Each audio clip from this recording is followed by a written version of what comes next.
আছো আজি ফাৰ্মত আৰু ভাবিলোঁ এটা ভিডিঅ' বনাওঁ বুলি। তো বলকচোন আজি ভিডিঅ'টো ষ্টাৰ্ট কৰোঁ। আৰু ভিডিঅ'টো ষ্টাৰ্ট কৰাৰ আগত যদি চেনেলটো প্ৰথমবাৰ পাইছে তেনে চেনেলটো ছাবস্ক্ৰাইব কৰি দিব, কাষত থকা বেল আইকনটো অল কৰিব, যাতে মই দেখোঁ ভিডিঅ' পাই থাকে।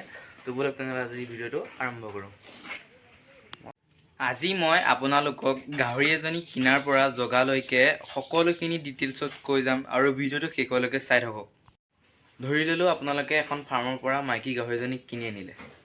তো তাৰ পৰাতো আপোনালোকক দুমাহ ধৰি লৈছোঁ। দুমাহত প্লাছ হ'ব আপোনাৰ 20 কেজিমান হ'ব।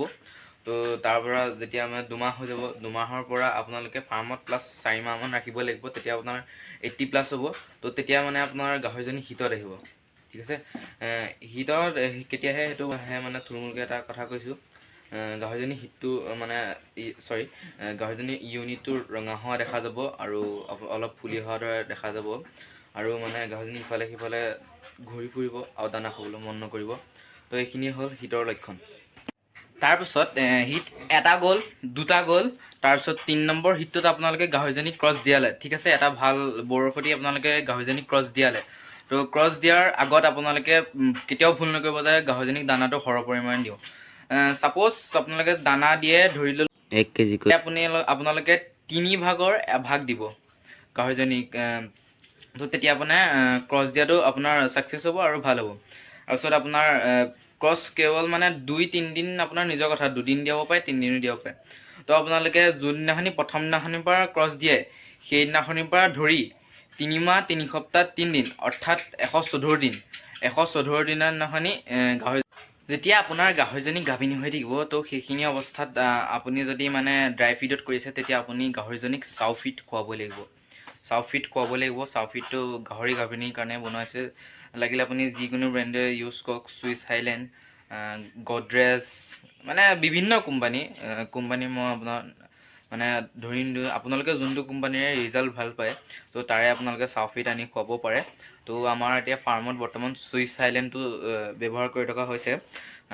আগতে যিহেতুকে গডৰেজটো মানে ব্যৱহাৰ কৰিছে, গডৰেজটো বেয়া নহয়, গডৰেজটো মানে চলাইছোঁ। এইবাৰ ভাবিছোঁ চুইচ হাইলেণ্ডটো ব্যৱহাৰ কৰি চাওঁ বুলি।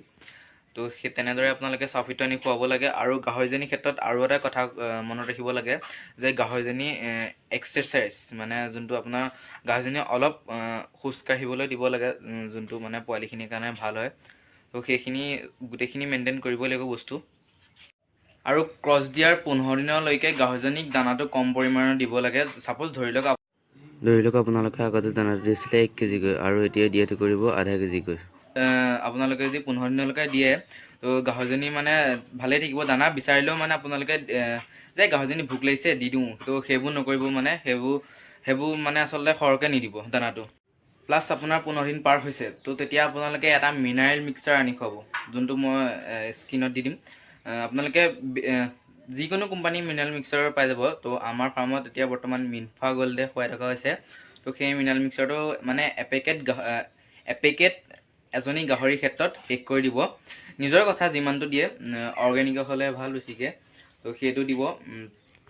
আৰু তাৰ যোনটো নেক্সট সপ্তাহ, সেই নেক্সট সপ্তাহটোত আপোনালোকে এটা কেলছিয়াম আনিব, যোনটো কেলছিয়াম পাই যাব যিকোনো ব্ৰেণ্ডৰ পাই যাব।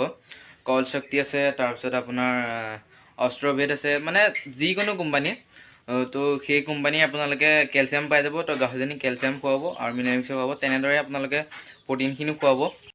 ডক্তৰৰ পৰামৰ্শ লৈ গাহৰিজনীক কি লাগে, তো সকলোখিনি খুৱাব। তো তেনেদৰে আপোনালোকে দানাখিনি এটা জোখৰ পৰিমাণত মানে দিব লাগে 2 মাহ হোৱালৈকে। গাহৰিজনী 2 মাহ পাৰ হ'ল, 2 মাহ পাৰ হোৱাৰ পাছত আপোনালোকে দানাটো ডাবুল দিব। ধৰি লওক 1 কেজিকৈ, এতিয়া দিয়াটো কৰিব 2 কেজিকৈ দিব। তেতিয়া মানে পোৱালিখিনি ভালকৈ মানে পাব বস্তুখিনি। তাৰপিছত যোনদিনাখনি 114 দিন, তো সেইদিনাখনি আপোনাৰ গাহৰিজনী জগিলে, ধৰি ল'লোঁ যে গাহৰিজনী জগাৰ পাছত আপোনালোকে দানাটো একদম ধুনীয়াকৈ দি দিব। গাহৰিজনীয়ে হয়তো খাবলৈ মন নকৰিব পাৰে, কিছুমান গাহৰি তেনেকুৱা দেখা গৈছে। খাবলৈ মন নকৰিলে আপোনালোকে দানাটো ধুনীয়াকৈ গাহৰিজনীক দি দিব জগিলে। আৰু পোৱালিখিনিক ধুনীয়াকৈ এখন কটনৰ কাপোৰ লৈ পিনি চফা তফা কৰি মেলি, তাৰপিছত আপোনাৰ পোৱালিখিনি 24 ঘণ্টাৰ ভিতৰত নেচ আৰু দাঁত কাটি দিব। আৰু 3 দিনৰ দিনাখনি আপোনালোকে আইৰণ ড'জটো মাৰি দিব, 4 দিনৰ দিনাখনি বি কমপ্লেক্স ড'জটো মাৰি দিব। আকৌ ৰিপিট 13 নম্বৰ দিনাখনি মাৰিব। তো তেনেদৰে মানে 10 দিন গেপছ দিলে পিনি মৰা হয় সেই যোনটো বেজীটো ৰিপিট ড'জটো, সেইখিনিৰ ওপৰত মই এটা ভিডিঅ' বনাম যেতিয়া মোৰ পোৱালি জগিব। তো মই যোনখিনি কথা ক'বলৈ আছিলে গোটেইখিনি কথা কৈয়ে দিলোঁ। তো বন্ধুসকল, আজিলৈ ভিডিঅ'টো ইমানেই আছিলে। যদি ভিডিঅ' চাই ভাল পালে তেনেহ'লে ভিডিঅ'টো এটা লাইক কৰি দিব, আৰু চেনেলটো যদি প্ৰথমবাৰ হৈছে প্ৰথমতে কৈছোঁ চেনেলটো ছাবস্ক্ৰাইব কৰি দিব। আজিলৈ ইমানেই আছিলে, ধন্যবাদ। আকৌ লগ পাম পুনৰ এটা ভিডিঅ' লৈ।